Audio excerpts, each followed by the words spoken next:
Hare Krishna, everyone. Welcome back. We have Vinodji. Hare Krishna. Let me quickly say Hare Krishna to everyone.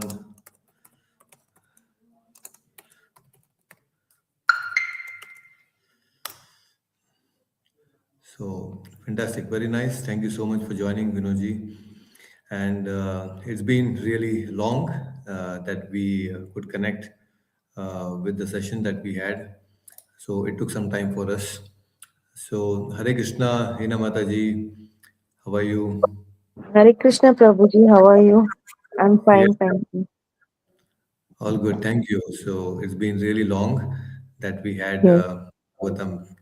There was this Vrindavan Yatra, and after the Vrindavan Yatra, I had to go to Delhi and some travel, so couldn't really have this session. But anyway, today, after so long, we are all able to meet again. So we have been discussing the first canto of Srimad Bhagavatam, and there are so many beautiful things we have discussed, as in how Srimad Bhagavatam is so glorious and actually it can protect us from so many dangers, including the Bhuta, Pichacha, and so many things, isn't it?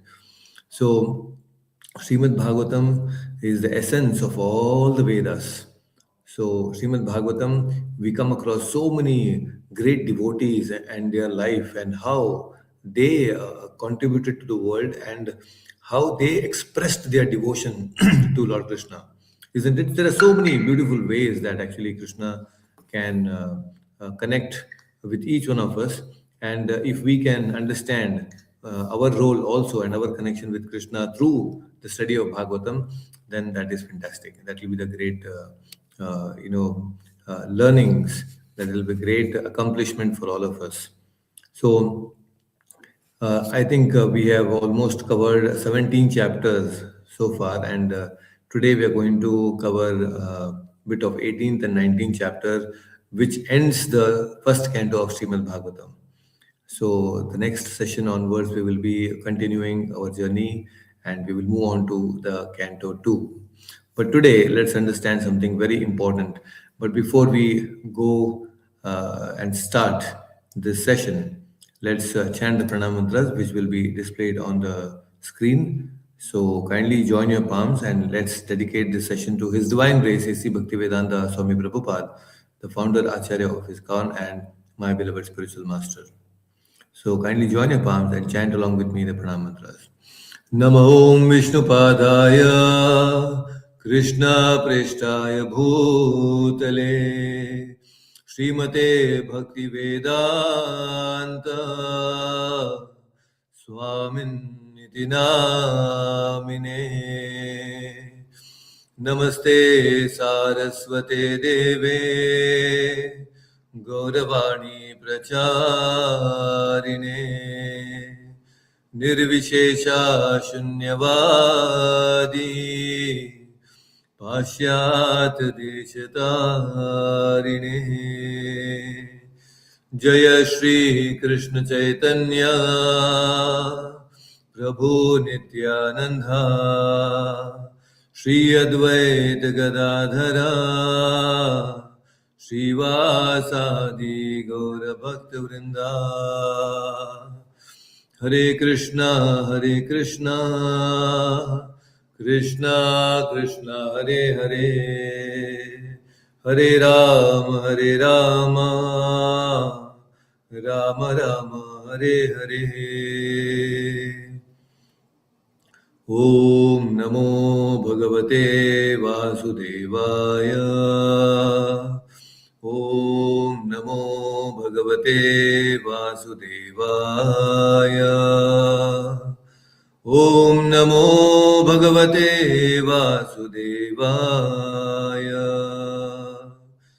Narayanam Namaskritya Naram Chaiva Narottamam Devim Saraswatim Vyasam Tato Jayam Mudirayet Nashtaprayeshu Bhadreshu Nityam Bhagavata Sevaya भगवत्युत्तम श्लोके भक्तिर्भवति नैष्ठिकी ओम अज्ञानतिमिरन्दस्य ज्ञानञ्जनशलाकया चक्षुरुन्मिलितं येन तस्मै श्रीगुरुवे नमः. हरे Krishna. Hare Krishna. So we also have Rani joining us on YouTube. Thank you so much. Let's add Divik. Hare Krishna. Divik, how are you? After so long, isn't it? Hare Krishna. Hare Krishna. Welcome back, all of you. So today's session, we titled it as "What Truly Matters at the End."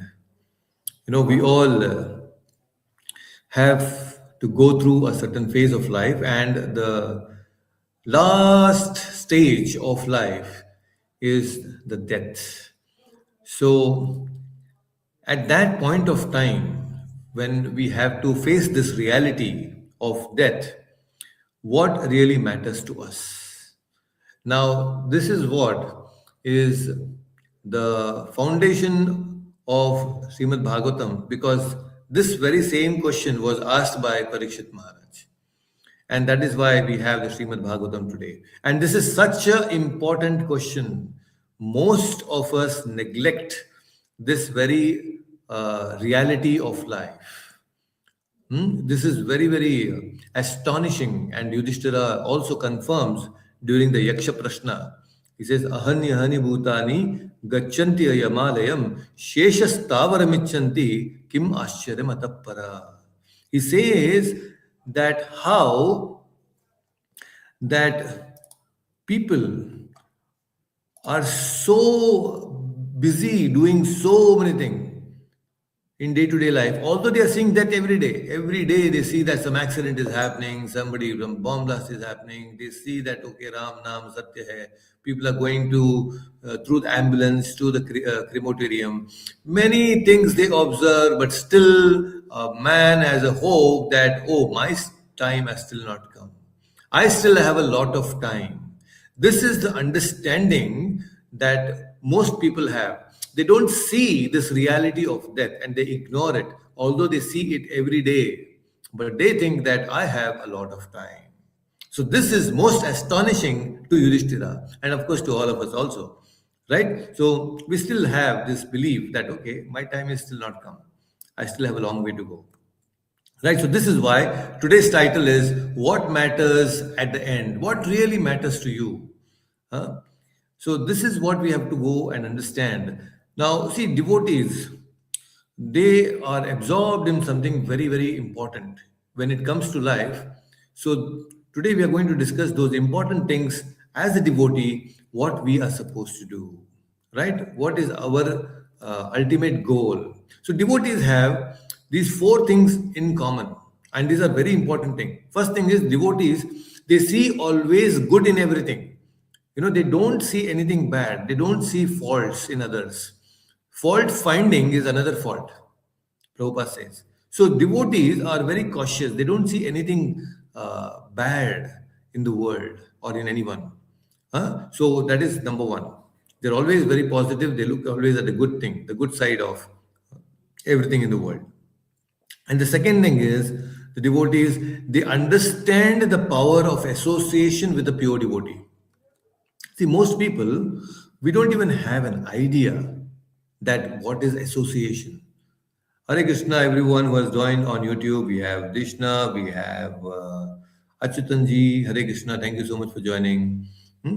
So, you see, the second very important quality is the association of the devotees, especially with the pure devotee. That's very, very important. We'll understand the importance of this also. Okay. And then the devotees, they understand also the importance of Krishna Katha and the experience that they get through Krishna Katha. Just by listening, there are so many beautiful experiences that we all get.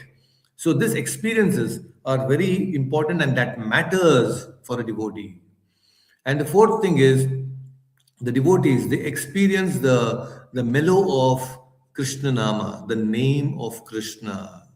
So, this is how a devotee is always looking at these four things to improve in oneself. This is how we need to strive for these four qualities. And Parikshit Maharaj is going to set some standards for all of us, right? Because now Parikshit is actually going to face death. Not so easy, huh? Everyone is so scared of that. In fact, the root cause of all the fear in this world is the fear of death. Everyone is so scared. People are scared of cockroaches. People are scared of lizards. People are scared of animals and dogs and pets. Some people are scared. Why that fear is coming? Because ultimately there is a fear of death. And but when we understand spiritually that we don't actually die, the soul really doesn't die, then we are liberated from all the fears. So Parikshit Maharaj is now entering a phase where he is about to face death, and he's aware of it, that in the next 7 days he's going to get he has to face his death. But we are not aware. We don't even know when that's going to come. We may be just walking and just gone. Just recently, last week, there were so many accidents on the Mumbai Delhi Express Highway here, and because of the fog, the vehicles, they were totally invisible, in the sense they were not visible, and somehow the bus, it slowed down, and the vehicles behind, which were actually running so fast, they come and hit and bang the bus. There was fire, and so many bodies just got burned. So I'm just saying they were not aware. They just went, okay, it's a nice trip, and then they had to face. So we just don't know when that's going to come. We need to face this reality. And you look at Srila Prabhupada, hmm, how Prabhupada looked at that, completely different, so transcendental. Prabhupada on his deathbed was translating Srimad Bhagavatam. Can you imagine that? Srimad Bhagavatam, which is actually going to go on to become a book, Prabhupada is translating at the point of death. Now, what is our situation? Can we do that? Can we think of creating something when we are undergoing so much of bodily pain? When that bodily pain is there, we just don't think anything. We are so captured by that pain that we don't even think of anything else, even including eating sometimes, because the pain is so intense. And look at Prabhupada on the deathbed. You can watch the videos also on YouTube, that how he was going through so much of physical pain, but he was actually transcendental to all of that, translating Srimad Bhagavatam. So that is how it is. So we should all know that somehow what really matters to us in this life at the point of death. Many people, we gain a lot of money, we gain a lot of relationship, we gain a lot of things in this world, but at the point of death, what really matters, we don't know. We are not aware, right? Uh, there was a dacoit, a very powerful dacoit, and his job was he used to go to different villages and with his gang loot all the people there, completely ransack. Any village he will go, he will completely ransack the whole village and kill all the men. And he had a rule. And what is that rule? The rule was that I don't kill women and children. He used to go and immediately tell beforehand that I don't kill women and children. All you people just leave the place, take whatever valuables you want to take, and go away. A day before, he used to come to the village and announce like this: women and children, take your valuables and carry everything and go away. And then next day, he will go ransack everything and kill everyone there. So that was his rule of killing. So similarly, one day he went to a village, and a day before he announced that, okay, tomorrow I'm going to attack this village, all of you please, women and children, leave. Men should be here, no men can escape, and whatever valuables you want to take, go. And next morning, this dacoit, he sees that all these women, they are carrying big loads of bag. It's so difficult to carry. They're carrying on their bag and carrying on the shoulder, carrying on the back, and so much. They're trying all their best, and in a straight line, they're all going out. And somehow this dacoit, he noticed this, that this women, they're actually taking something which is most valuable. But how much gold will they have? How much valuables will they have? Not such a big bag. So he got a little curious, and he got a doubt that these people are carrying something more valuable. I need to check. So he stopped all these women in the village and said, "You are taking, I don't think so, you will have so much gold in a small village like this. I want to look at all the bags. Please open up the bags." And then when he opened the bags, all that you could find is that these women, they were carrying their husbands in the bag with all the difficulty. And this dacoit was astonished. He was like, "What is this? I asked you to carry all the gold, and whatever valuable you have, you're carrying your husbands." And all these women said, "The most valuable thing for us is our own family, our own husband. Why would we leave him behind? We don't want anything else. So this is most valuable for us." This is what they said. Now, the question to all of us is also that when we have to leave this body, what is that valuable thing that we want to carry?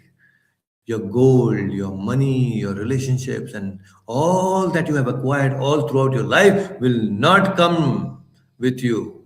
So, what is that you want to carry? What is that you want to carry? That big load or small load, whatever load it is, but what is that you want to carry? This is the question that we need to ask. Very, very important question, right? So let us analyze the beautiful life of Parikshit Maharaj. And all those who have joined on YouTube, you can say Hare Krishna. It will be very nice. And we also have Dev joining us here on StreamYard. Thank you. So we should also now analyze the life of Parikshit a little bit. Like I told you, Parikshit Maharaj was facing the life, this reality of life, uh, open-heartedly. So that is why Parikshit Maharaj he's a realist. He's not a pessimist. Pessimist is always looking at the flip side, the negative side of life. An optimist is sometimes, they are always looking at the good side, although there might be something really wrong, but they want to see the good of it. Sometimes they lose the objectivity. And both the pessimist and optimist, sometimes they are so attached to their own perceptions that they lose their objectivity. But here, Parikshit Maharaj is not like that. Parikshit Maharaj is prepared. He is completely prepared that, yes, I need to face this death. So, a realist like Parikshit Maharaj is teaching us that we cannot escape. So, and Parikshit Maharaj, looking at this condition, he also saw that now the Kali Yuga has begun, because he himself is the one who, controlled or subjugated Kali Purusha. That we have discussed in the previous sessions also, that how Parikshit Maharaj, he actually controlled the Kali Purusha, right? So he understood that the Kali has already come into picture, and he's going to have his effect going forward. So a lot of negative things will happen. But in spite of all the negative things that had already begun in Kali Yuga, Parikshit Maharaj saw that there is one very nice boon. There's one very good thing that is there in Kali Yuga. So that is how it is. Very, very powerful. See, there is one auspicious thing. The negative thoughts in the mind. What is that auspicious thing? I'm just telling you that in previous yugas, if you committed any sin in the mind, you will have to face the effect, the reaction of that, even if you do something in the mind. Such a dangerous thing, huh? If you think that, okay, let me have non-veg, in your mind, you will have a reaction of actually eating non-vegetarian food in the previous yugas. But in Kali Yuga, the offenses and the sins committed in the mind they do not have any effect, they do not have any reaction. In Kali Yuga, the sins committed in the mind are excused. And on the contrary, if you think anything good, Any spiritual thing in the mind, oh, let me go to the temple and offer some flowers, let me go and offer some fruits or some glass of water to the Lord. Anything like that, if you think, let me go and do some seva, even in the mind, if you think that you want to do some seva to the Lord, you will have the benefit of thinking about it in the mind. So this is the advantage in Kali Yuga. Your negative, all the sinful tendencies and the thoughts are excused in Kali Yuga. Those do not have, they do not bear any reaction. But whereas all the spiritual things that you think in the mind, even if you don't do it physically, you will get the benefit of it. And Kali Purusha cannot do anything when you do anything in the mind, especially when it is spiritual. So Parikshit Maharaj is seeing that, oh, this is a great boon, very auspicious thing, right, in Kali Yuga.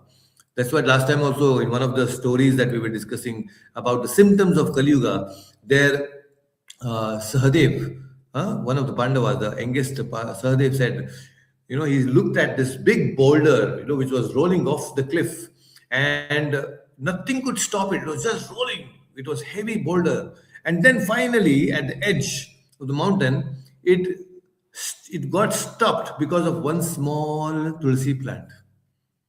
And then Krishna explains that, that although people in the Kali Yuga, they carry this big boulder of all the sins and they are actually rolling down to the hellish planets, but then there is one good thing in Kali Yuga, and that is the chanting of the holy name of the Lord. So this can protect us. That small little thing, just vibrating the sound vibration of Krishna's name can protect us from actually going through hell.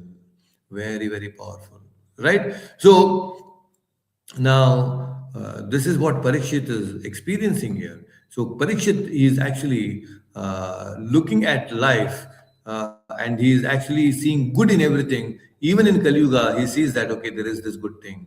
So that is how devotees are. They are like honeybees. They collect all the nectar from everywhere. But flies, house flies, they all go and stay where there is stink, there is dirt. So we should become like honeybees, collect nectar from everyone. I was just noting down, and this is my personal note, by the way.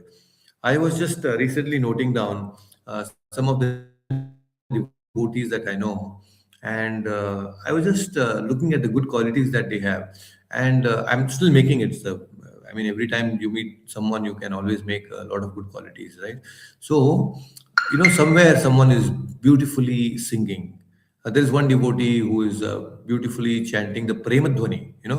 At the end, we have this Premadhvani, Jayom Vishnupada Paramahansa Parivrajakaacharya Stottara Shuddha Srimad His Divine Grace A.C. Bhaktivedanta Swami Prabhupada. We chant like this, right? The Premadhvani. So, Jai, Jai, Kara, Jai Kara. So, some people are really amazing. And I see there is someone who is, 2 years elder to me, but then he dances so wonderfully, so flexibly, and the joy that he expresses while dancing is so amazing. The bodily movements are so amazing when he's dancing. So I was just seeing and trying to practice and imbibe this in my own self. Before I even tell you, I'm trying to do it myself. That how to find good qualities in everyone. There is always some good quality in everyone. So we should learn how to identify those good qualities and make a list of it. And probably when you look at this and you appreciate the good in others, the little bit of or little percentage of that goodness will also come into you. So that's why it is so important to appreciate. So that was the first thing, to see good in everything. And the second thing is Parikshit Maharaj, he understands the importance of association with a pure devotee. Every scriptures, lot of scriptures, they talk about the association with devotees. Sadhu Sangha, Sarva Shastra Kahe, Lavamatra Sadhu Sangha, Sarva Siddhi Hoy. So Sadhu Sangha is so important. Every Shastra is saying that Lavamatra Sadhu Sangha, 1/11th of a second is called Lava. Lava means it's a unit of time, which is 1/11th of a second. Second is like, gone. That's it. And 1/11th of that second, even in that moment, if you associate with a pure devotee intensely, then that can actually give you all perfection. So that is the advantage of being with great pure devotees like Srila Prabhupada. We have an opportunity to associate with Srila Prabhupada in the form of his books, in the form of his deities, his instructions. Amazing, isn't it? So association of devotee is more valuable than the boon of getting into heaven or even any material wealth. So many devotees, when they are actually on the deathbed, they want the devotees to be around them, singing and chanting. Hare Krishna. Prabhupada was like that. Excuse me. You look at Prabhupada when he was leaving, all the devotees were there around him chanting Hare Krishna Mahamantra. Right? Association of devotees is very good. Lavamatra sadhu sangha. So just imagine now we are discussing Srimad Bhagavatam written by Srila Prabhupada for 1 hour or more. How much rich you are becoming. So much rich you are becoming just by listening to the Bhagavad Gita. So like this, when we discuss, the speaker and the listener both are getting benefit and they are spiritually becoming rich. Every Sunday, we have an opportunity to earn a lot of spiritual wealth. Of course, we can do it every day also, not every Sunday, just because I am there. I'm not saying. So you can always listen to the Bhagavad Gita, Bhagavatam, and associate with the devotees, and then you can progress yourself. And devotees association, there is so much of transformation that happens when you are talking to a devotee. You get new perceptions about how to serve the Lord. And sometimes it may not be all very good in devotee association. Sometimes devotees are also very tough. Sometimes if you have to learn something, you have to go through some sort of learning. That's very important. Just like Hanuman, when he goes to Lanka, and when he looks at this Lankini, Lankini was there who stopped Hanuman. Oh, you cannot enter. I am Lankini, she said. Without my permission, you cannot enter Lanka. Now, Hanuman did not sit there and gave her a big pravachan and philosophy and nothing. Hanuman just punched her. And that one punch to Lankini, she came back to her senses. Oh my God, what a mistake. And then she realized that, oh, actually, it's a boon. Because of you, today I remember that I was in my past life in the Brahmaloka. And then Lankini, she understands that, okay, I had done a mistake there, being a security guard. Now I am thankful to you that you punched me and I remembered everything. So I'm going to go back. So sometimes devotee association doesn't mean all goody talks. They'll always talk something very nice to you. No, sometimes the devotees may also not physically punch, but when you associate and listen to the devotees, the devotees, they punch not physically, but they punch you at a little deeper level, which is basically breaking your false beliefs. We all have false perceptions, right? We all get beaten up like this. Our perceptions, our beliefs are all beaten up very nicely. That's what is happening many times when you start coming and attending the sessions. All that you believed earlier, and it's all shaken up, and you become kind of numb and thinking, oh, what's happening? I see sometimes the devotees in the lecture, they are all thinking, oh yes, oh yes, oh yes. And next day they go back and actually think that, okay, this is what Prabhu has told. All our different perceptions are getting beaten up when we are associating with the devotees, right? When you physically beat someone, you lose the blood from the body, right? The blood comes out, right, from the body when we are beaten up very nicely. But when we are beaten up spiritually in the association of devotees, then we lose our mamata and our raga. When our mind is beaten up, we lose the mamata and raga. What is that mamata and raga? Mamata means what? That aham mamiti, it's all about me, everything belongs to me. Raga means attachment. So all these different attachments that we carry, so these things are all broken up and beaten up in the association of devotees. That's why sadhu sangha is important, because in sadhu sangha all our false ideas, oh, this world is meant to enjoy, drink, eat and be merry, all these false notions that we have about the world will be beaten up in the association of sadhu sangha. In the sadhu sangha, these false perceptions are gone. So that is why it is important to associate with the devotees. Very, very important. Because in this devotee association, we can expect some transformation. And transformation is generally not so easy. Transformation means you have to go through some struggle. There should be some pain involved. Transformation doesn't simply come. You have to go through pain, just like gold. If it has to shine brightly, then it goes through that heat. Even the diamond, they don't just become diamonds. Under a lot of pressure, they become diamonds, right? Simply, they are not formed like that. It is the hardest material, the diamonds. You look at that, isn't it? So if you also want to shine like gold and diamond, then you have to go through that painful process. Some struggle is required, right? When a caterpillar is caught up in a cocoon and is trying to become butterfly, right? There is a lot of struggle when it is coming out of that cocoon, right? But that helps because when it is struggling to come out of the cocoon, all the fluid in that cocoon is actually pushed into the wings. And then finally, with that, all the struggle, when it comes out of the cocoon, the butterfly is able to fly. So, similarly, all of us also, if you really want to fly, then you have to go through this pain, right? It's very important. And sometimes the pain induced by the devotees is important because that is how we transform ourselves. We need to transform ourselves, right? And then Parikshit Maharaj, very beautifully, of course, all the devotees, they have this taste for Krishna Katha, and all of you are being have been very regular and attending the sessions. You have developed a certain taste for Krishna Katha, and Krishna Katha has very beautiful qualities which it can offer, to all of us. So Krishna Katha, listening to the Katha is so important. Spiritual talks is so important because Krishna Katha means it is Param. Param means it is supreme. And it is Punyam. Punyam means it is all auspicious. It always gives you the best. So it is Param, it is Punyam, it is Adbhuta, it is wonderful. When you read the pastimes of Krishna, you look at the superhuman activities that Krishna performs. The Vamana, it can be different incarnations like the Matsya, Kurma, Varaha, different incarnations, they all perform Adbhuta Leela.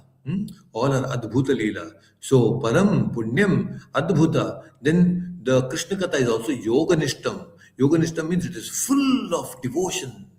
There is so much of devotion in all the scriptures. When you listen to the Krishna Katha, you understand in the Bhagavatam itself that how so many devotees have expressed their love for Krishna. That is full of devotion.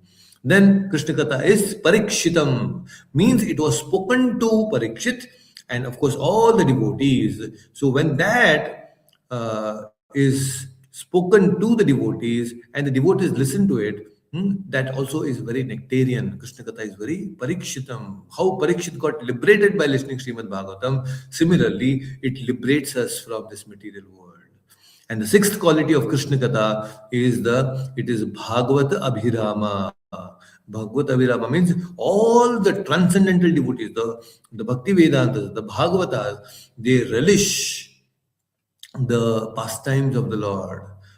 They completely are involved in the beauty of the transcendental pastimes of the Lord. Right? So, this is how there is a constant Krishna Katha that is required. We need to associate with the Lord all the time, continuously, through this process of listening. And then, of course, Krishna will always benefit us. There is no match, of course.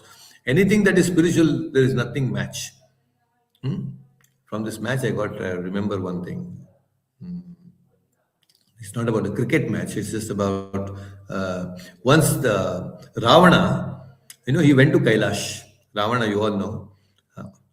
I see some nice devotees joining on YouTube. So all those who have joined on YouTube, say Hare Krishna on the comment section. I'll really appreciate. So once Ravana, he went to Kailash. And when he went to Kailash, he was very powerful. Ravana, he shook up the Kailash.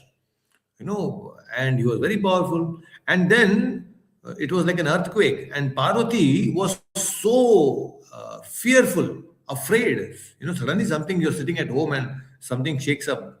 How will you feel? You'll definitely, be afraid. And Parvati, out of that fear, she goes and hugs Lord Shiva. And then Lord Shiva is very happy. And he calls Ravana and tells that, okay, Ravana, I'll give you a boon. And Parvati is like, what? He shook up the whole Kailasha.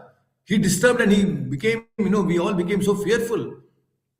And Shiva says, actually, see, he's telling to Parvati that when a wife, she initiates the act of hugging towards her husband, it is as good as experiencing Vaikuntha. Lord Shiva is telling this to Mother Parvati.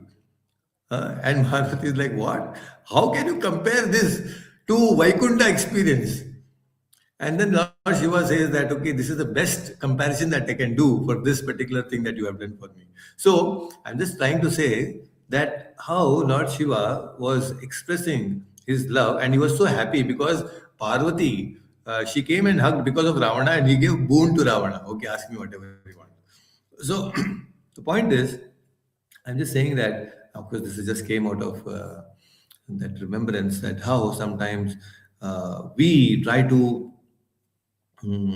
be in the association of devotees, and Krishna Katha can really help all of us. Okay, so uh, the next thing, the very important thing is what Parikshit Maharaj also says is to relish the name of the Lord, Krishna Nama. The more we become pure in our consciousness, the more we listen to Krishna Katha without any masala. Today, these days, a lot of people are there who have a lot of masala. People like to listen to these different kathas where they discuss about with some new words and new things, and sometimes the tattva is completely kept aside and they make it like very appealing to the audience. And that's why even these TV serials these days, they completely disregard the shastras, and they don't speak on the tattva, they just speak. What speak? They speak because they want to get some fan following. So all this kind of masala is not required. Okay, we have Aruna ji, thank you so much for joining. Hare Krishna. We have also Hema ji, thank you so much for joining. Himangi ji, thank you. So now you look at this, it is so important to all of us that when we listen to the holy name without any masala, Kirtan and Krishna Katha, people can listen very easily. It's very easy to be in the Kirtan because, okay, there is some music, there is some nice tune that go, and we like to be in Kirtan. And sometimes Krishna Katha also, okay, fine, because there is some new things that is coming up. There is some new story I learned. There is some new perception, or there is a new concept that I understood in this. Something new. When people want to listen to all these different things, they get excited about listening to a particular devotee only. Oh, this devotee, this Prabhuji is very nice. I want to listen only to him. That kind of a thing that we have. But generally, when it comes to pure devotees, they do not discriminate. For them, the name of Krishna, the Krishna Katha, no matter where it is coming from, they experience joy. However, all this is going to go up. People like Kirtan, the people like Krishna Katha. And you look at the japa, people don't like so much japa because it involves a little effort from their side. In Krishna Katha and Kirtan, you just have to listen and just be a part of it because, okay, you are enjoying. There is some music. Even if you don't participate, but you will still listen and enjoy. But then in Japa, it's a personal endeavor to chant Hare Krishna, Krishna Krishna, Hare Ram, Ram Ram, Hare. 16 rounds every day. It's a personal endeavor. You need to put efforts. This is something that we don't want to do. We always take a back step when it comes to putting efforts. Japa takes a lot of effort, actually. But in pure consciousness, when you become so pure, just one word, Krishna, you will be so blissful.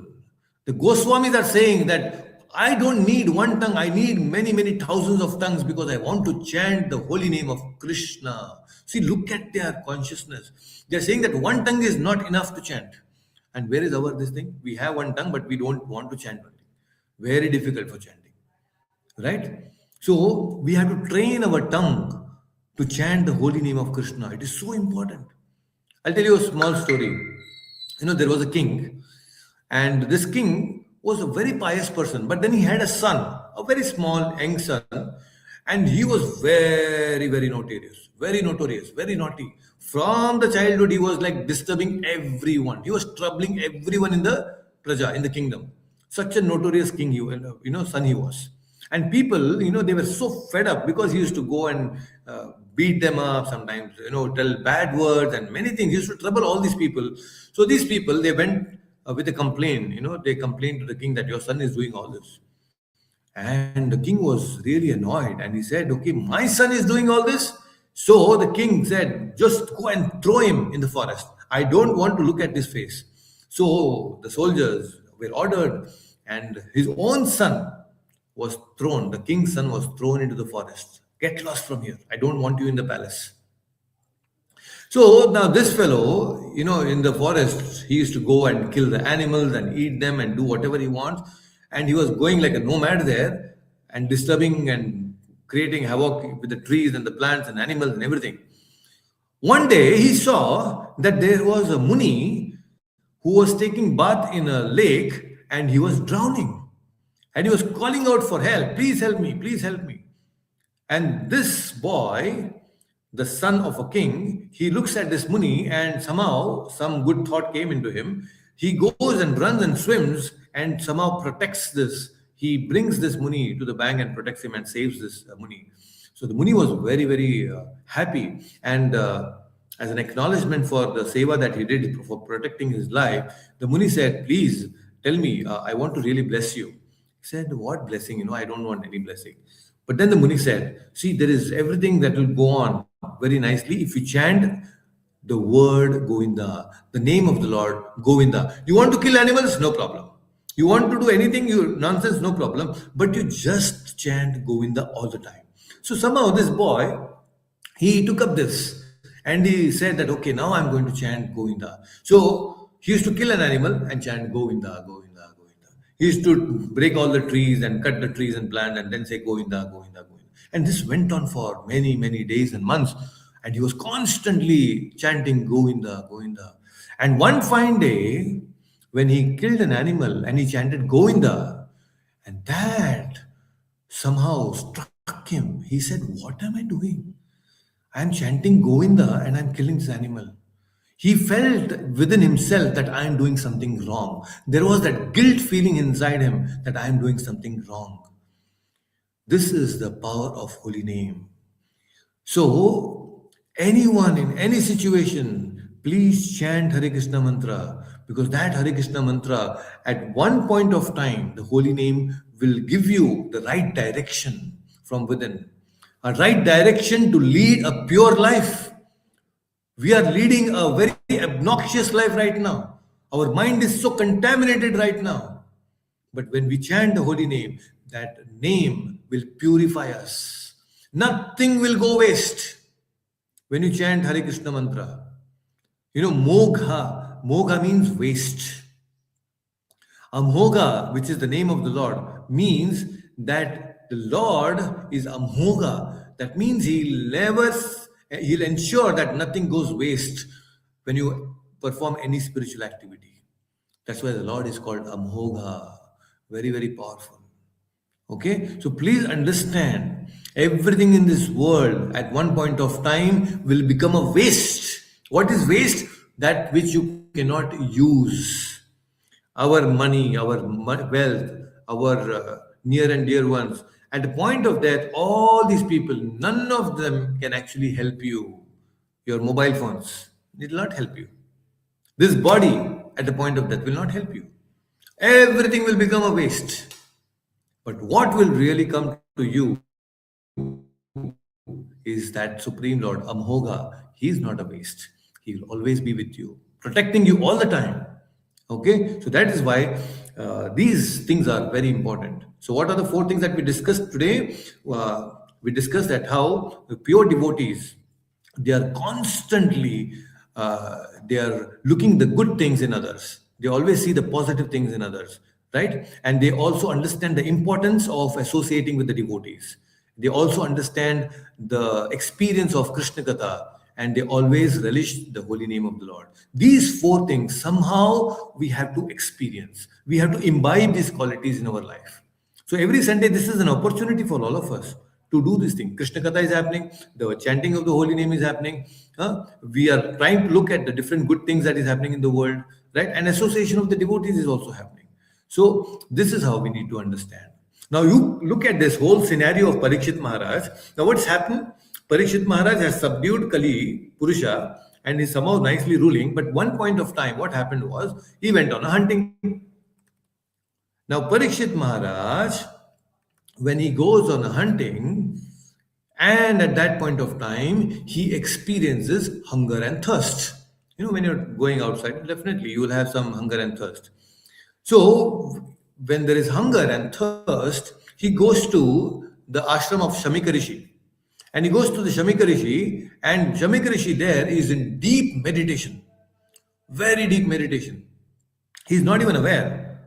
And Shamik Rishi is not hungry. You know, he's like silently, peacefully doing his meditation. And there Parishit goes and asks Shamik, can you please give me some food and water? And he's not even responding. So at that point of time, Parikshit Maharaj, somehow this thought came to him. He never does. He's a great devotee. He's a great king also. And somehow, you know, he got a little annoyed because there was no response from Shamik Rishi. He took the arrow and he saw a dead snake nearby and picked it up and put around the neck of Shamik Rishi. Now, putting that dead snake around the Shamik Rishi, then disgusted, he left that place. And somehow this was seen by some of the friends of Shringi. Shringi is the son, a young son of Shamika Rishi, who were playing in the pond nearby, lake nearby. And they saw, oh, look at that. He, the king, has put the dead snake around the neck of your father. And Shringi, you know, now he looks at this, he becomes very, very angry. And then Shringi, although a small boy, 7-year-old boy, he was just, you know, he had taken Upanayanam and he was chanting the Gayatri Mantra for just 3-4 months. And look at that. Just by chanting Gayatri Mantra for 3-4 months, he was so powerful that he was ready to curse Parikshit Maharaj. Can you imagine? That's the power of the Gayatri Mantra, by the way. Now, Shringi was a young boy and he did not understand the intricacies of you know what he's doing, and then he just cursed Parikshit Maharaj out of anger. So this is what happens to us when we are hungry. You know, Parikshit Maharaj was hungry for food and water. And here Shringi, although small boy, somehow he had this hunger for power. You know, he had this, you know, he wanted to show his power, his ability. So in life, you know, many a times we get caught up because of the hunger that we have. You know, hungriness, being hungry either for food or water or hungry for power disturbs a man. It puts down a man into a big trouble. We should know this in life all the time. It's very important. Hunger is so important. You look at this, all the problems in our life are related to hunger only. If you go to the doctor also will first ask you, is your appetite okay? You are getting hungry, hunger is there or not? You know, even the doctors will ask you about your appetite. Everything is related to hunger. All the problems in your life is related to hunger. And our scriptures, they give so many examples about hungry people. You look at Kumbhakarna. He used to eat. Hungry means he'll eat nicely and he'll sleep. What he was doing? Nothing else. Only eating and sleeping. You look at the Kabanda Bahu. Big, big arms he had. He could extend his hands wherever he wants. Whenever he's hungry, he'll pick up everything and he'll put it in his mouth. In Ramayana it comes. He was like that. Hungry people. You look Hanuman, a small boy. He was hungry. He looked at the sun. He said, I want to eat the sun, thinking that it is a mango. And he went and he ate of the mango. I mean, the sun itself. And look what happened. Such a big problem. And then Indra came and struck him. So you look at all the problems in life, it's all related to hunger. And hunger not just of the food and water, the hunger of the power, the hunger of name, fame, puja, pratishta, lava, all these different things which are there in our heart. Hunger for all these different things will create problem in life. And look at Shamika Rishi. He's not hungry. He's nicely sitting and meditating. He's not hungry at all. So we should also learn from Shamika Rishi to be peaceful. Because hungry means you will become problem. You will become a problem to the society and problem to yourself also. He is very nice, Shamika Rishi, very peaceful because he's not hungry.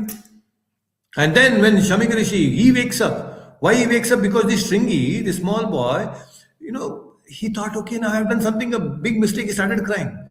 And Shamika Rishi goes and asks Shringi, what happened? And then he says, no, this is what happened. I cursed this king, Parikshit. Shamika Rishi got very wild and angry. What did you do? Parikshit Maharaj is a great devotee. He saw Krishna in the womb of his mother. Parikshit Maharaj has ruled and subdued Kali, Purusha. And because of him, there is no effect of Kali today. And because of Kali, because of Parikshit Maharaj, today we are all able to do all our sadhana so nicely. And you have cursed such a wonderful king. Dikhara, you have done the wrong thing.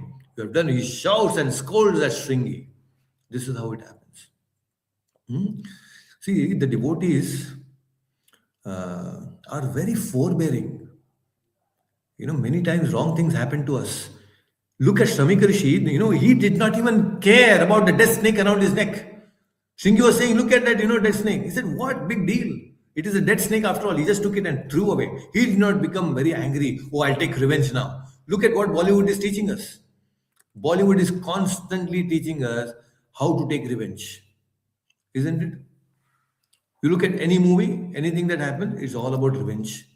And look at here, Bhagavatam, look at Shamika Rishi. Although there is something wrong that is being done to him, although he doesn't deserve anything like that, he's not getting angry at all. How often we become angry? Look at us. Even a small thing, we become so angry at people. And we want to take revenge. This is not good. This is only going to disturb you. So don't get into that Bollywood consciousness or the Hollywood consciousness. Let us have the Srimad Bhagavatam Krishna consciousness. That's most important. Then we'll be very peaceful. Otherwise, we'll become very difficult. See, we are all in different states of our mind. The living entities, all of us, we go through different states. There is a state of awakening, Jagrata Avastha. Ravana was there in Jagrata Avastha. Kumbhakarna, always sleeping. Nidra Avastha is always. And Vibhishana was there. He was doing puja all the time. So, you look at these three different characters. Now, we go through these different states in our life. Vibhishana, he was doing puja. But he always wanted to be in the good books of Ravana. He was doing puja. He was a good person. Nice. But then what is happening? He always wanted to be in the good books of Ravana until Hanuman came and then confronted him. It's because of the presence of Hanuman, Vibhishana got the strength to oppose Ravana. So that is the strength of association. And look at Kumbhakarna. He doesn't do anything, always sleeps. But then when he wakes up, he wants to help Ravana. So we constantly go through these different phases in our life. We are not in a single phase that, okay, always I am very good, always I am very bad. No, we go through different phases. Sometimes the knowledge we have, people have so much of knowledge. Today internet is there, Wikipedia, ChatGPT is there. So much of knowledge you can get at the tips of your fingers, right? Knowledge is available everywhere today because of internet. No dearth of knowledge. But knowledge doesn't help. Please understand. Knowledge doesn't help. Just sometimes knowledge itself can create a lot of damage when you don't know what it really means, when you have not realized it yourself. Simply speak like a parrot. Then what's the point? Right? We don't really do justice to the knowledge. So knowledge means it should be internalized. You should live that life yourself. Then you preach. then you will have that effect. Very, very important. And here now, Parikshit Maharaj is also repenting because what did he do? I mean, he got this news that, okay, I've been cursed now, that he will die. I mean, I'm going to die in 7 days. And Parikshit Maharaj, he realized that, okay, out of anger, what mistake I have done. And he started repenting. And this is how anger and repentance, they always are connected. Sometimes we show off our anger and later we start repenting. Oh, why did I shout like that? So they are all connected. And Parikshit also started feeling guilty about it. Oh, what did I do? What so wrong? It is putting a snake around such a great devotee like Shamika Rishi. Such a foolish person I am. He started repenting. And you look at this powerful people who are having a lot of power in this world, they generally cannot deal with anger. They somewhere mess up because of the power they have, the pride. They show off their anger unnecessarily. They show, and then they act in a very non-devotee manner. Many people I have seen, just for namesake, they are devotees, but then with the power and all that they have, they misutilize that power. And then after acting like a non-devotee manner, do we feel really repentant about our actions? Am I repentant for my bad actions? Ask yourself. If you're repentant, then good, you are in a progressive mode. But if I'm not repentant after doing wrong also, then definitely there is ignorance, right? It's important. We should ask ourselves.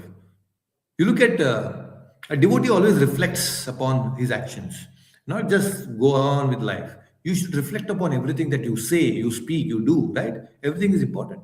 Dashrath Maharaj, when uh, when there was a public meeting when Rama was supposed to be installed as coronated as a king, every minister was talking and everything, and Dashratha was looking at the mirror in the public. Hmm? It's in the public. He was looking into the mirror. What I'm trying to say is, many times when you go into the lift, you get into the lift, inside the lift, there are mirrors inside the lift. And if you're alone, what happens is you look into the mirror, check your hair, you check your clothes and everything. You look at all these different things. In the lift, when no one is there, you look into the mirror and you adjust yourself. And you look in when people are there in the lift and there is a mirror, nobody looks into that mirror. Everybody is very self-conscious. Nobody will, look into the hair or anything when people are around, right? Nobody does that. What I'm trying to say is, in private, uh, we agree to our mistakes. Oh, yes, I did something like that. It was wrong on my part that I said something wrong. I was very mean. In private, individually, we agree to all our mistakes. But do we have the courage to accept our mistakes in public? You look into the mirror when you are alone, no problem. You are adjusting yourself. But do you have the courage to accept your mistakes, look into the mirror, and say, yes, this is what I am in the public? That takes a lot of courage. Not so easy. Not very easy. So, here Parikshit Maharaj is teaching. He is telling that I have done a mistake openly to the kingdom. He's saying that, okay, this is a grave mistake and I deserve this pain. I deserve whatever curse is there, I deserve it. Most people don't even accept that, oh, the pain is there. They start playing victim card. Oh, I'm going through all this big problem, that problem. It's all because of that person. We play victim all the time. Only irresponsible people, those who are not strong, they play this victim card. Those who are responsible people, they take the onus of their actions, like Parikshit Maharaj. They don't blame anyone else. So we should be very, very careful about what we speak. Huh? So most people think that, oh, I don't deserve this pain. No. Why should we think like that? Are we so great that we don't deserve any pain at all? Huh? We all deserve some pain. We all have done some mistakes.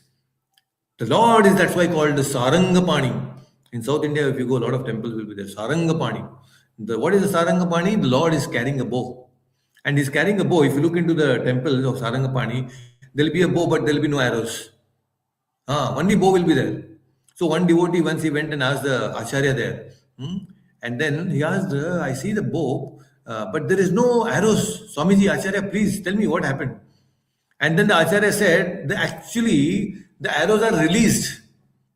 Huh, what? How is it? Yeah. The moment you enter the temple, the Lord, he shoots an arrow. And he shoots an arrow, that arrow destroys all your sins. So when anybody else shoots us an arrow, we are hurt by that arrow. Our enemies, you know, we are hurt. When the Lord shoots an arrow, it is for our benefit.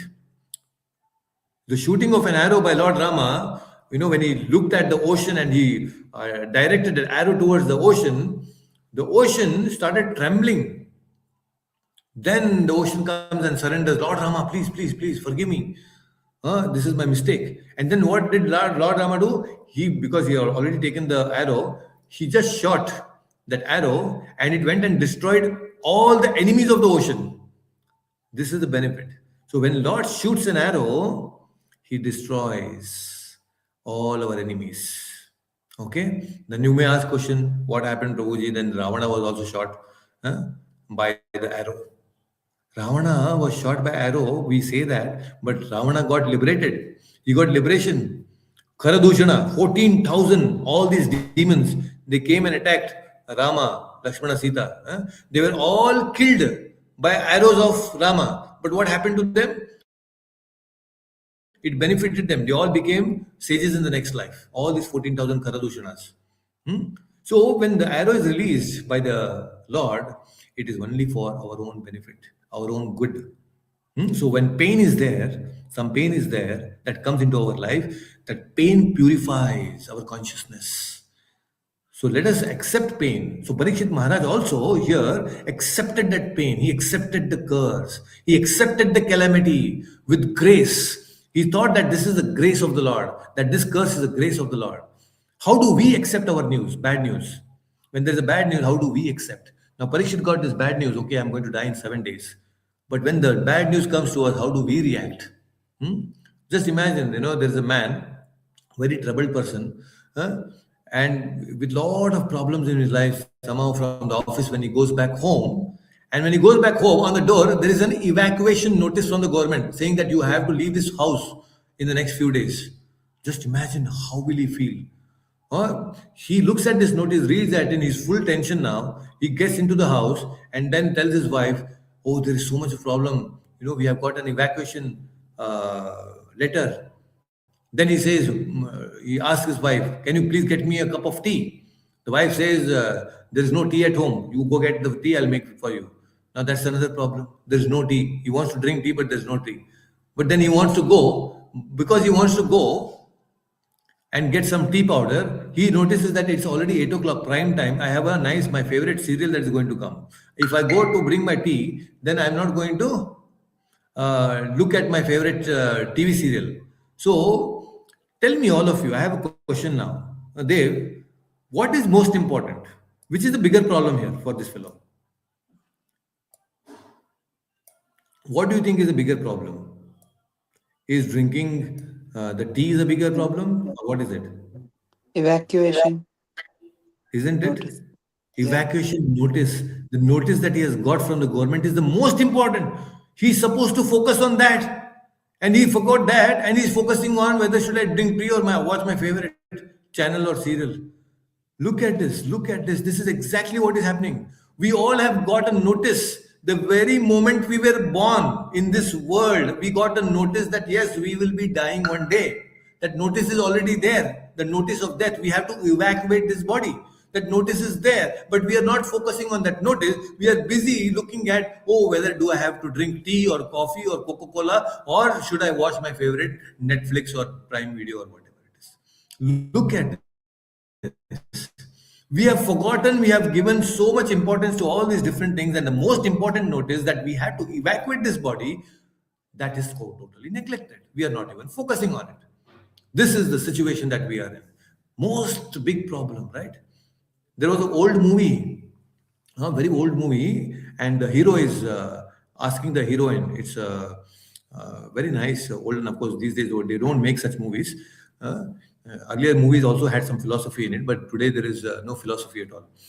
So that hero is asking the heroine, please give me some dharma. He's asking for dharma. What is that now? She's asking, what happened to you? Why are you saying like this? Then he says that, see, actually, due to some circumstances, situation, I cannot marry you. I need to marry someone else. And then she says that, okay, I understand your situation. I accept it. ठीक है, you want to lead a life like that, so you please go and lead your life. The heroine says that way. And as he's walking away from her, then she is singing a song that she is saying that, oh, I see my life leaving my body. I see my life leaving my body. Huh? Now, in the Kamba Ramayana, Dasharatha is feeling the same way when Vishwamitra came to take Lord Rama, a young boy. You know, Vishwamitra has told that I have to take Rama and kill all the demons. And here Dasharatha is in pain. Dasharatha is exactly feeling that as if his life is leaving his body. Looking at Lord Rama being taken away by Vishwamitra, he's feeling it that way.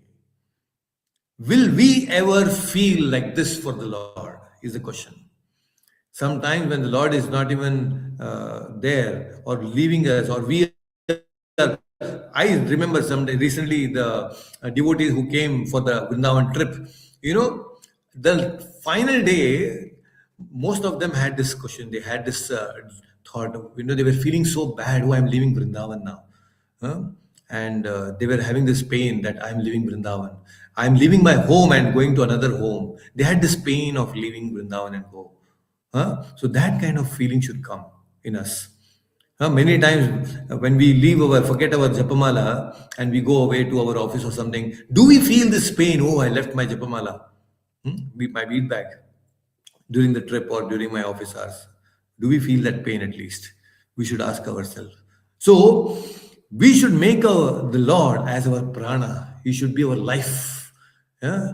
So Lord is always there as Paramatma, but we should make him our life. Like Parikshit. Death is not a pain for him.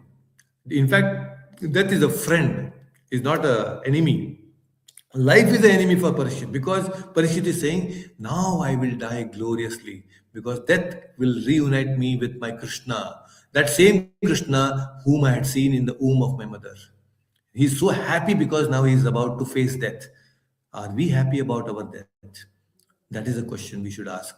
Right? And finally, Parikshit, looking at all the situation, he said, I am going to give up all my royal clothes. He gave up all his royal clothes, everything, and handed over the whole kingdom to his son Janmejaya. And Parikshit, who was actually cursed. Why he was cursed? Because he performed an unwanted act when he was hungry. And this Parikshit Maharaj now decides that the very same Parikshit Maharaj who actually got cursed because of hunger, he says that I will not eat or drink anything until my death. Can you imagine? And for the next 7 days and 7 nights, Parikshit Maharaj did not have a grain, neither he had a drop of water. Just look at this. The very same problem, hunger, he said, I don't want that hunger to affect me again. So he completely fasted. So, and then Parikshit Maharaj says, and he had 3 wishes. If I were to be born again, he's announcing it openly in the assembly of the sages. If I were to be born again, then let me be born having a connection with Krishna. That was his first desire. If I were to be born again, then let me have the association of the devotees. That was his second wish. And then if I were to be born again in this world, then let me be a friend to all the living beings. Vasudeva Kutumbakam.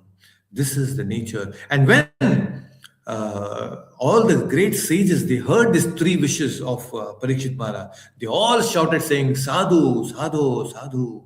What a wonderful thing that you have said. This is the way our Vedic culture was. Never they were attached. Our kings were never attached to power, position. Everybody, they left everything. They gave it to the next generation and they moved. They became detached. And here, people, 70 years, 80 years, they're still going and slogging in the offices, working so hard, right? So this is something that we should understand. Very, very important. See, being with devotees, being with Krishna is not an ordinary thing. The great devatas, demigods, are hankering to be in connection with Krishna all the time. There's a very beautiful pastime. When Krishna used to go to herd the cows and in a picnic, all the gopas and the Krishna, they used to eat their lunch boxes very, very nicely. They used to relish. And then they used to go and wash their hands in the Yamuna river. And the devatas, the demigods, they used to take a form of a fish and then go into Yamuna river, and whatever little bit remnants are there of Mahaprasadam of Krishna, which were washed off by him and the Gopas, they used to eat those remnants as fishes because they got some prasadam. And Krishna one day he noticed, oh, all these demigods, they are becoming fish and Yamuna, and they're taking this prasadam. So Krishna said, all his Gopa friends, he told, don't wash your hands in the Yamuna river. You take your hand and wipe it to your dhoti. And then all these devatas became very upset. They went and complained to the Brahma. See, Brahmaji, that now we are not able to get anything from Krishna. Now Brahma said, oh, acha, this is what is happening. So he thought, I will teach a lesson to Krishna. See, Brahma is thinking that I will teach a lesson to Krishna. And what he did, Brahma came and he kidnapped the friends of Krishna. He kidnapped the friends of Krishna and he took him to Brahmaloka. And when he goes to Brahmaloka, Brahmaji, the guards there in Brahmaloka, they stop Brahma. And they say that you are not Brahma, you are not allowed to go inside. Brahmaji is saying, what? I am Brahma. No, you are not Brahma. The original Brahma is inside. And he has told me that there is a duplicate Brahma who is going to come. And that duplicate Brahma, you don't allow him inside. Just look at this. Brahma is confused. What are they telling my guards? There is some original Brahma inside. And they actually show him that there is an original Brahma inside. This Brahma, the Brahma goes down and then sees that Krishna, he's still having all the friends, all the cows and everything. And then when he was bewildered looking at this, Krishna, all his Gopa friends, everybody turned into the four-handed Narayana form, including the tiffin boxes. The tiffin boxes that they used to carry, the tiffin box also became a four-handed Narayana form. Looking at this, Brahma got bewildered. Oh my God, what a big mistake that I have done. So the point here is, we all will have some time in our life where we will become little proud and we will do some nonsense, some mistakes. But somehow in the association of devotees, we should reconnect with Krishna in a nice way. Okay, that's very, very important. Being in the devotees association is so important. And when this situation is created now, and Parikshit Maharaj has decided that I want to completely fast, and on the bank of Ganges, on the Ganga, he is residing. That's when Shukadev Goswami starts walking towards this very same place, Shukasthala, and then all these different people there are laughing because Shukadev Goswami is naked. He never wears clothes and still he's so effulgent. And all these little ladies and children and everybody, they were like laughing at him, criticizing him, saying some nonsense words. They were all following him. Oh, what is this man? Who is this man? And then when Shukadev Goswami, he enters this assembly of great sages, all the big, big great sages, they all stand up. And they pay their obeisances to Shukadev Goswami. And all these different children and all those who were making fun of him, they all run away from the scene. Oh, I think we have done a big mistake. He's no ordinary person. So they run away from there. And then Shukadev Goswami comes and then he sits there on the asana. He was given the most elevated asana. The Vyasasana was given to him. And then Parikshit Maharaj asked two questions, the most important two questions, which led to the discussion of the whole Srimad Bhagavatam, that we are going to discuss forward now. And what are those two questions? Questions asked by Parikshit Maharaj, where the first question is, what is the duty of one in all circumstances of life? What he's supposed to do in life? And the second question is, specifically, what is the duty of a person who is about to die? See, look at this question. One who is going to die, what is the duty of that person? So he's about to die. That's why he wants to know, what is my duty now? I have to face my death. Please tell me. So this is the mood of Parikshit Maharaj. This is how he was preparing himself for death. The Lord is so powerful. He will take away all our mistakes and sins. He is ready to purify all of us. We need to have that intention. We need to have that will to take a step and do our devotional activity. Most important. That's why he's called Hari. The Lord is called, Krishna is also called as Hari. Hari means one who takes away all our problems, miseries and worries and sins. One who takes away all these problems in our life is called Hari. That's why he's also called as Chauragraganyam. Chauragraganyam means he's the one who is a stealer. He steals everything. He steals our minds and he steals our hearts. He doesn't steal only the butter. So we should pray to the Lord, my Lord, please steal my mind, steal my heart.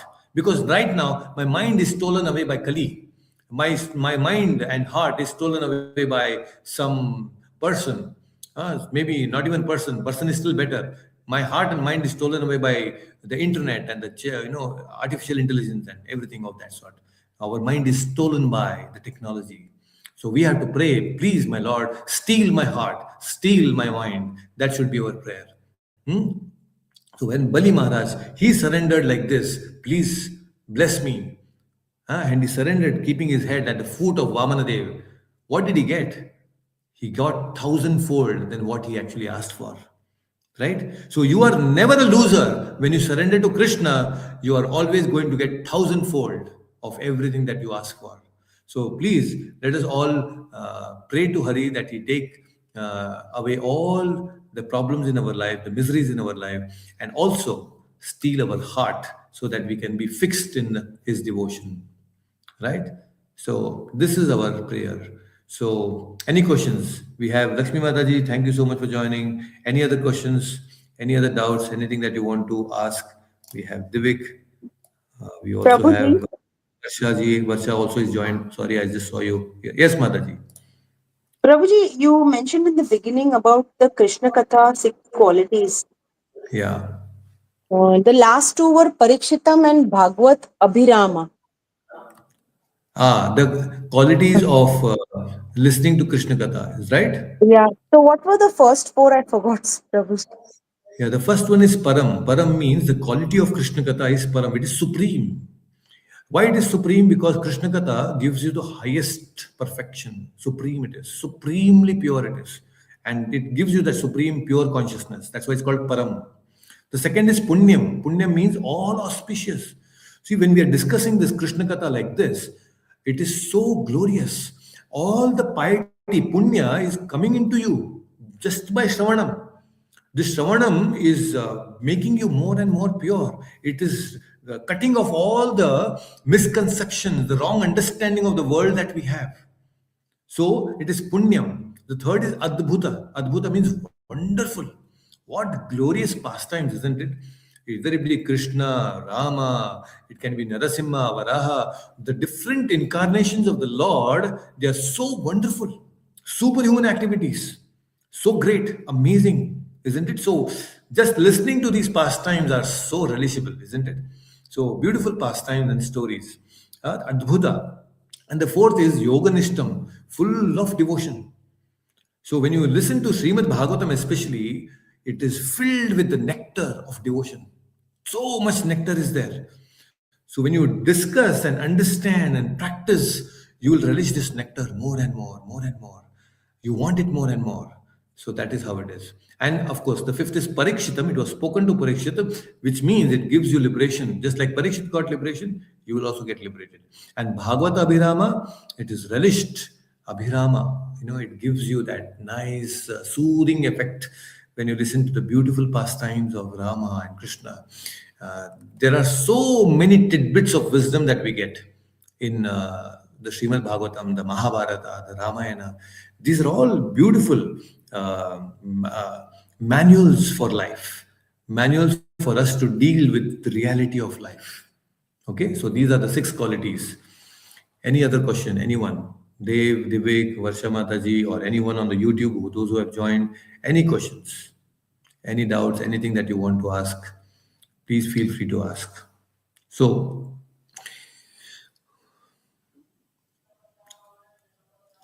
right. So these are some very interesting things that we have discussed today. We have understood today in this session that how Parikshit Maharaj faced his death, right? So this is a great learning for all of us. Now, in the next session, we are going to start a brand new canto, the new skanda, the second canto of the Srimad Bhagavatam. So our first canto ends here. So now in the next session, we will start the second canto. So that's going to be very, very interesting. There are so many technical things, there are so many beautiful pastimes, and a lot of philosophical things. It's only going to help us. Okay. So if you have any questions, you can always feel free to ask in the WhatsApp group. We can try to discuss it there. Thank you everyone for joining, all those who have joined on YouTube as well as on StreamYard. We will see you again next Sunday. If there is any change, I'll keep you informed. But for now, we'll definitely have the session next Sunday. I may have to travel to Hyderabad, so keeping that in mind, I will keep you updated. Please take care. Hare Krishna. Hare Hare Krishna, Krishna. Prabhuji. Hare Krishna.